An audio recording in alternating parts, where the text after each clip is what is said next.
కార్తీక మాసం కదా, శివపురాణం నుంచి ఒక కథ చెప్పుకుందాం. నిన్ననే మా ఆంటీ నాకు ఈ కథ గుర్తు చేసింది. సో టక్కున గుర్తు వచ్చేసింది, మీకు ఒకసారి చెప్దాం అనిపించింది. ఒక ఊళ్ళో ఒక వేద బ్రాహ్మణుడు ఉంటాడనమాట. అతనికి శివార్చన ఒకటే వచ్చు, చక్కగా వేదాంగాలు చదువుకుంటాడు, స్త్రీ సూక్తం పురుష సూక్తం అంతా మొత్తం చదువుకుంటారు అనమాట. ఆయనకి అదొక్కటే అర్చన ఒక్కటే వచ్చు ఆయనకి.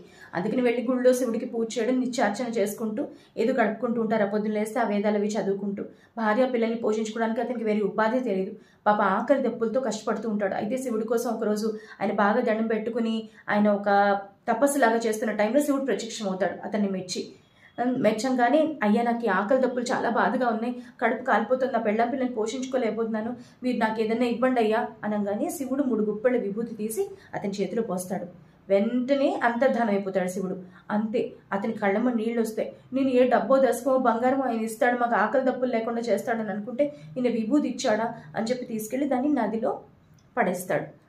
శివ అనుకుని నదిలో పడేస్తాడు. పాపం దీనివల్ల నాకు ఆకలి ఏం తీరుతుంది అనుకుని కొంతసేపు అయిన తర్వాత చూస్తే గ్రామస్తులందరూ నదిలో దూకుతుంటారు. ఏంటయ్యా నదిలో దూకుతున్నారు అందరు అంటుంటే, చక్కగా తెల్ల తెల్ల పొడి పొడి కారుతున్న బంగారపు కాసులు దొరుకుతున్నాయి, అందుకే అందరూ దూకి తెచ్చుకుంటున్నారని. ఇతను పరిగెత్తుకెళ్ళి నేను పడేసిన విభూతి నుంచి వచ్చి పుట్టాయి ఆ కాసులు అర్థం చేసుకుని వెళ్ళి అతను కూడా దూకుతాడు. ఒక్క కాసు కూడా దొరకదు.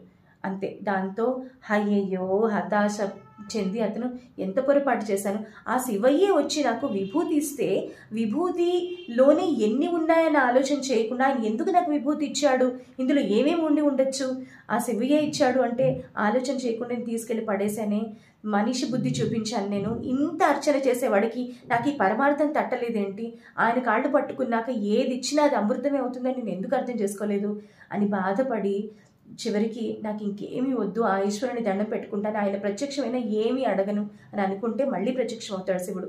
అప్పుడు అంటాడు, నాకు ఏం వద్దయ్యా, నాకు నీ దర్శనం చాలు, నీలోనే ఐక్యం అవ్వాలని. అప్పుడు శివుడు అతనికి అర్థం కావాల్సింది అర్థమైంది అని తెలుసుకుని ఇక అక్కడి నుంచి అతనికి ఆకలి దప్పులు లేకుండా చేస్తూ అతని కుటుంబాన్ని చక్కగా కాపాడి చివరికి ఆయనలోనే ఐక్యం చేసుకున్నాడు అనేది కథ.